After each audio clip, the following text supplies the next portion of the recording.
Hey guys, Stephanie here with Mahalo.com. We are talking about teen pregnancy, a very hot topic these days, and joining us now is Vanessa to talk more about this. Vanessa, when I was younger, it was basically you get pregnant, your life is over. Mm-hmm. Do not pass go, you are done. So that was sort of how I was raised. I actually think I like the approach when parents are not only honest, but also show that there really isn't an easy answer to it. I think that now kids get exposed to teen pregnancy actually at a very young age. You even see 8, 9, 10-year-olds saying, I saw the show 16 and Pregnant, or all these different shows that they have now. And I think actually those shows do a very good job of showing what can happen and all the different paths that teenagers can take if they get pregnant, and how awful it can be for everyone, not just a teenager, but also for families and for the future child. So I really like that approach. I also think it's important for parents to think about how it's different for both boys and girls. So for example, girls usually are the ones who have to think a little bit more about their reputation. They have to think about, caring for a baby. Boys, they have to learn that idea of respect and respecting the women that they're with, and also being extra careful. So I always recommend to parents to have the sex talk very early and have it often.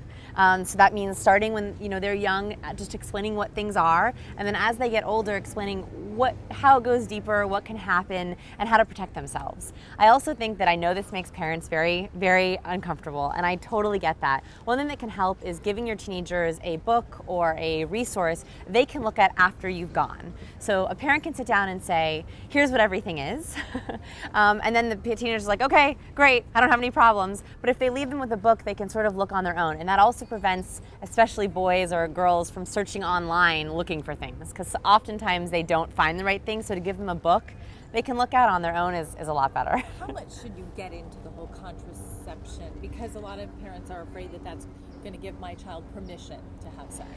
I think it's important to give them the rundown of what things are, and to be very clear on what your priority is. So if your priority is abstinence and you think that's the most important thing, to say, look, I believe that this is what you should do. I think this is the right choice because there's no risk of pregnancy with abstinence. But I do want to be very, very clear about what the options are in other ways, so that if a man or if a woman were to talk to you about that you're with, you would know how to respond to them.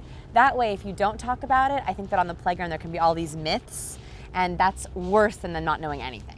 Do you feel like nowadays teen pregnancy is being glamorized a bit? That's a big argument.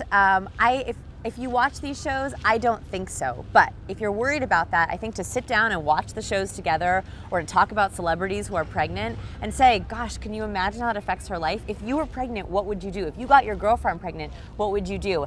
Walk them through that idea. A lot of the times when they imagine themselves, they're like, okay, I never would want that. I understand. So if you're worried about glamorization, talk about that in their own lives, and that usually will help. Yeah, and it sounds like, bottom line then, keep an open dialogue with your teen when it comes to teen pregnancy. Exactly. All right.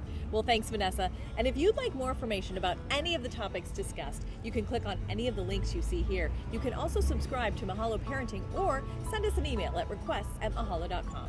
Thanks for watching.